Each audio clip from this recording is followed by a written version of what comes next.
इसीलिए संत कहते हैं भाई कल पर नहीं टालनी है ये बात, भजन आज ही कर लेना है, अभी कर लेना है, सबसे पहले कर लेना है, पहले ये काम कर लो। नित्य प्रति जब आप अपने व्यवहार में उतरो तो बस इतना ही तो करना है, ये जीवन का इतना ही आदर तो आपको करना है कि अपने कार्य क्षेत्र में, अपने व्यवहार में उतरने से पहले अपना भजन का कार्य कर लो। उसकी कृपा से क्या होगा, उसकी कृपा से व्यवहार में भी भजन भाव बना रहेगा। लेकिन आपने अपनी सूची में भजन को रखा ही है सबसे अंतिम नंबर पर। आपको लगता है रात को जब थके पिटे आएंगे तब 2-4 माला घुमा लेंगे, जब सब करके आ जाएंगे तब 2-4 माला कर लेंगे, रात को आकर लौट कर लेंगे, अरे तब कर लेंगे। इस बात का अभ्यास है ना हमारे मन को, जब भजन की बात आती है हाँ कर लेंगे, कल कर लेंगे, फिर कर लेंगे, शाम सांझ को कर लेंगे।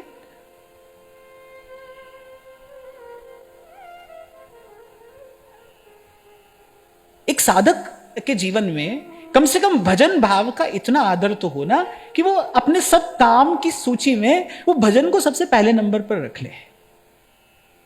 भाई बाकी सब काम भी करेंगे, मैं ये नहीं कह रहा हूं कि हमको सब छोड़कर कहीं गिरिकंदरा में जाकर बैठ जाना है, मैं ये नहीं कह रहा हूं। मैं कह रहा हूं कि केवल वो जो सूची में आपने भजन को रखा है ना सबसे पीछे, उसको आगे ले आइए, बाकी सब काम भी करिए, करते रहिए, कहने से छूटता भी नहीं, और मैं कहता हूं छोड़ने की आवश्यकता भी नहीं है।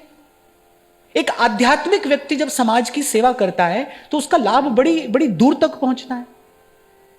आप सोचो, सेवा का कार्य समाज में, संसार में जिसने किया वो आध्यात्मिक व्यक्ति ही तो रहा होगा। स्वार्थी आदमी थोड़ी किसी की सेवा कर सकता है, स्वार्थी व्यक्ति तो सेवा कर ही नहीं सकता। स्वार्थी व्यक्ति तो केवल अपने स्वार्थ का पोषण कर सकता है। जिन जिन महापुरुषों ने ये महत कार्य किए, ये सब आध्यात्मिक ऊर्जा से, ओतप्रोत आध्यात्मिक ऊर्जा से पूरित महापुरुष ही तो थे। इसीलिए सब छोड़कर आ जाएंगे, ये बात मुझे तो समझ में ही नहीं आती। मुझे तो लगता है कि एक आध्यात्मिक व्यक्ति जब कोई कार्य करता है, एक प्रबुद्ध व्यक्ति जब कोई कार्य करता है, तब उस कार्य का परिणाम, उस कार्य का लाभ, उसकी मात्रा बहुत अधिक हो जाती है, उसका लाभ बहुत अधिक संख्या में लोगों को पहुंचता है। इसलिए सब करना है, पर पहले भजन कर लेना है भाई, क्योंकि ए ही तेरो काज है। काम हमारा यही है,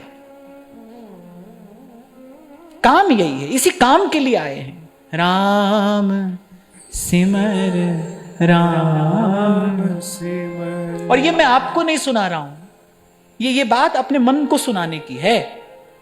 सोते जगते मन को सुनानी है ये बात। राम सिमर, राम सिमर, ए ही तेरो काज है। ये भी नहीं, ये ही, ए ही तेरो काज है, ए ही तेरो काज है।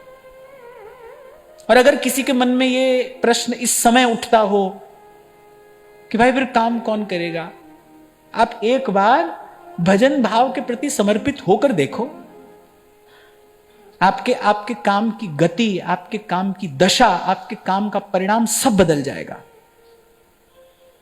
उसकी गति तीव्रतर से तीव्रतम हो जाएगी, उसकी दिशा पवित्र हो जाएगी, सकारात्मक हो जाएगी, उसका परिणाम असीमित हो जाएगा।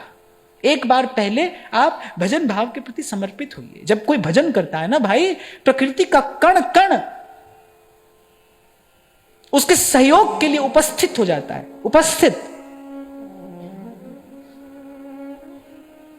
मैंने कई बार इस पावन घटना का स्मरण किया। स्वामी श्री शरणानंद जी महाराज 7 बार गंगोत्री तक की यात्रा की, अकेले 7 बार।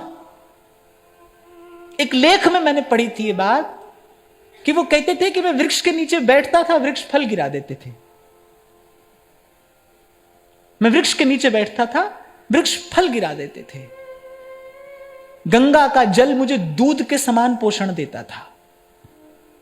मैं गंगा का जल पीता था और ऐसे लगता था जैसे वेद लक्षणा गैया के दूध से मैं तुष्ट पुष्ट हो गया हूं। मेरे जैसे किसी मूढ़ व्यक्ति ने किसी दिन ऐसे ही पूछ लिया, आपको भय नहीं लगा? आप 7 बार अकेले गंगोत्री की यात्रा कर आए, अरे किसी को साथ ले लेते, किसी को संग ले लेते, आपको भय नहीं लगा? स्वामी जी मुस्कुरा दिए। अब ऐसे ही संध्या समय भ्रमण कर रहे थे, उस व्यक्ति को कहने लगे, बोले बेटा कहीं कोई खाई आए तो मुझे बताना। वो खाई आई तो कहा कि बेटा अब इसमें मुझे धक्का दो। उसने कहा ऐसा मैं नहीं कर सकता। बोले हमारी आज्ञा है। बोले मैं तो भी नहीं कर सकता। बोले तुम नरक में जाओगे, मैं तो भी नहीं कर सकता। आपको धक्का कैसे दे सकता हूं मैं? तो स्वामी जी उसका हाथ थपथपाते हुए कहने लगे, अरे तेरे जैसा व्यक्ति मेरे साथ है और वो मुझे नहीं गिरने देता, उसके होते मैं कैसे गिर जाता? प्रभु के होते मैं कैसे गिर जाता? एक बार आप उसको जीवन में जो स्थान दिया जाना चाहिए, जो श्रेष्ठ स्थान भजन भाव को दिया जाना चाहिए, एक बार जीवन में आप उसको वो स्थान दीजिए। आप देखिए प्रकृति का कण कण आपकी सेवा करेगा। माया को सब जग भजे और माधो भजे न कोय, जो कदापि माधो भजे माया चेरी होए। और इतना ही नहीं, भगवत रसिक देव तो कह रहे हैं माया चेरी होए रहे पगसों लपटानी।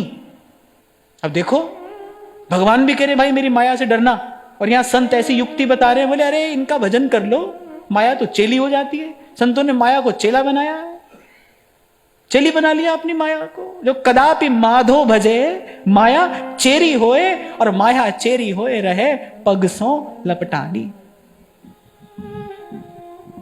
जब ये पंक्ति मैंने पहली बार पढ़ी थी ना, जब भगवत रसिक देव जी की वाणी पहली बार पढ़ी, और उसमें लिखा था भाई माया चेरी होए रहे पग सो लपटानी। अब अपनी छोटी बुद्धि से मैं यही सोच पाया, मैंने कहा हाँ भाई बात तो भगवत रसिक देव बिल्कुल ठीक कह रहे हैं। मैंने कहा लोग संतों के चरणों में जाकर भेंट रखते हैं, सिर पर तो रखते नहीं, चरणों में रखते हैं। हमें फिर मुझे याद आ रहा था कैसे नोट यहां वहां उड़ते रहते हैं। तो मैंने कहा देखो हाँ माया चेरी होए रहे पग सो लपटानी, पग से लिपटती रहती है माया। तो पर अब समझ में आया अर्थ क्या है, कि माया नतमुख रहती है। माया कैसी है? आंख से आंख मिलाते ही मोहित करती है। इसीलिए मैंने कहा सुनना नहीं, सुनोगे तो देखने की इच्छा होगी। सुनना नहीं, गलत बात सुनना नहीं, अपवित्र वार्ता सुनना नहीं, सुनोगे तो देखने की इच्छा होगी, देखोगे तो छूने की इच्छा होगी। देखत चढ़े,